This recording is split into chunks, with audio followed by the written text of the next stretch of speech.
So here is how you change injector on the Mazda Skyactiv 2.2 engine, which can be found in the 6 series, CX5 and 3 series. In our case, it's in the CX5 at the moment. So what I've done so far, I have removed the fuel return line, 14mm socket, undo the bolts and remove the fuel line, the return line. Make sure that don't lose the gaskets. First you had to unclip the camshaft sensor wiring harness and the tab from here. So once you've done that, you can remove the fuel return line. Now because I'm going to change only one injector, the fourth one, I'm going to remove this fuel line for it, and then remove the bracket and then the injector, and disconnect the connector for the injector. I'll disconnect the rest of the four as well. I'll let you know in a while why I'm doing that.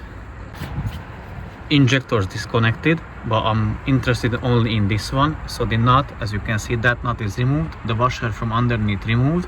Now I'm going to try to remove the injectors. Theoretically it should be easily just be pried out, so I'm going to try that first. If it's not gonna work, I'm going to use my fancy home special tool for that.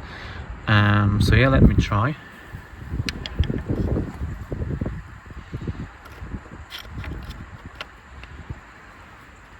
Okay, it's loose now, so I just can remove it and replace with the new one, which I will tell you a bit later about.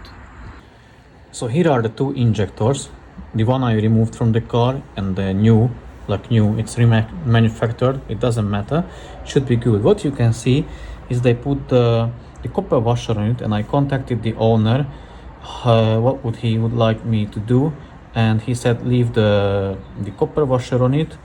Anyways, this is even though if you put the renewed ones, the silver ones, I will still renew them after, let's say, 50,000 miles. So it's a part that has to be changed after a certain amount of mile.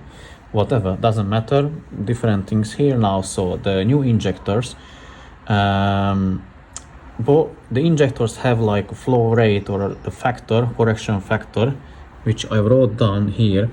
I wrote it exactly down. How is it on the injector, which you can find on the top here, because I already done like injector coding even on this engine, but I can't remember if the order is from left to right or from top to bottom. So I'll connect my scan tool, because the EC will still have the old one in the system. So I'll check what's the order, like from left to right or from top to bottom, and then I will know how to put it there. Sometimes it may come with a new flow rate or new code. It didn't come, so I just used the one on the injector itself. And another thing, so why I removed why I disconnected all the injectors, it doesn't matter at the moment, but once I assemble the things back together, put back the injectors, code it, when I start the car, I leave the connectors removed, because as you can see, if I'm just changing the washers, it's fine. If you don't remove, if you can start it up straight away, because it is still wet. So basically it has diesel or fuel in it, and what diesel does, it lubricates the internals as well.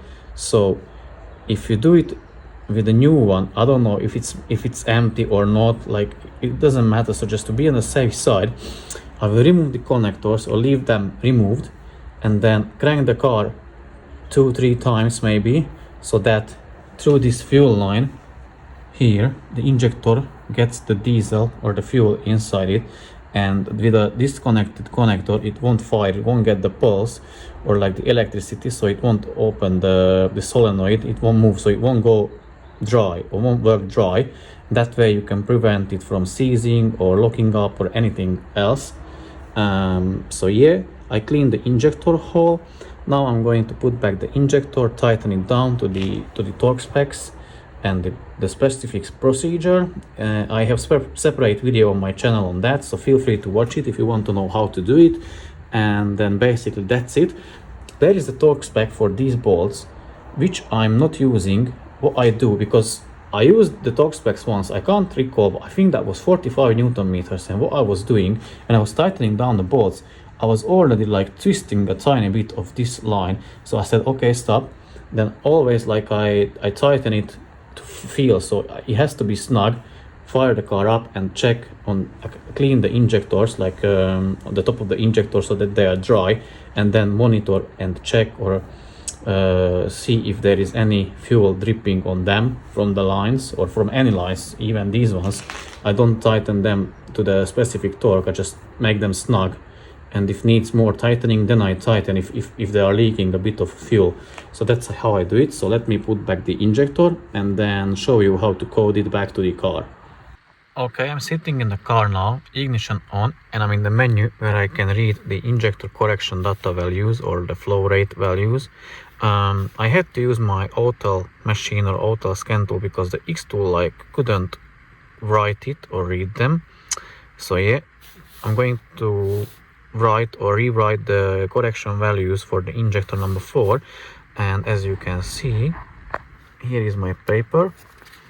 I wrote down the old ones, so 3C09, 130A. That's the next. So it is leading from left to right.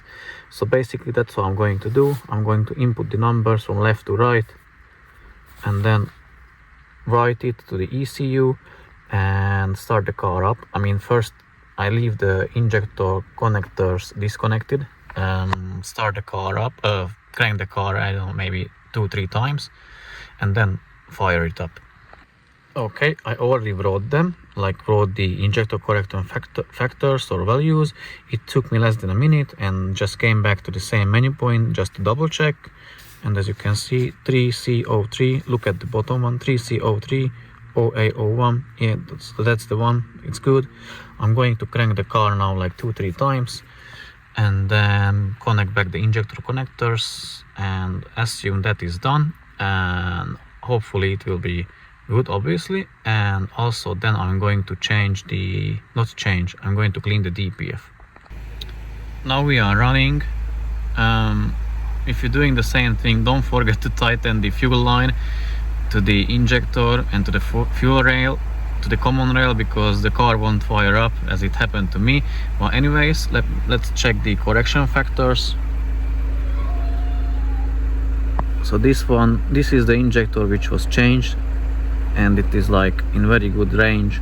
As you can see, all of them are in quite good range. So now it should fix the issue with the DPF, filling the DPF and regens, very frequent regens, DPF regens, and oil dilution, but I will be explaining that a bit later.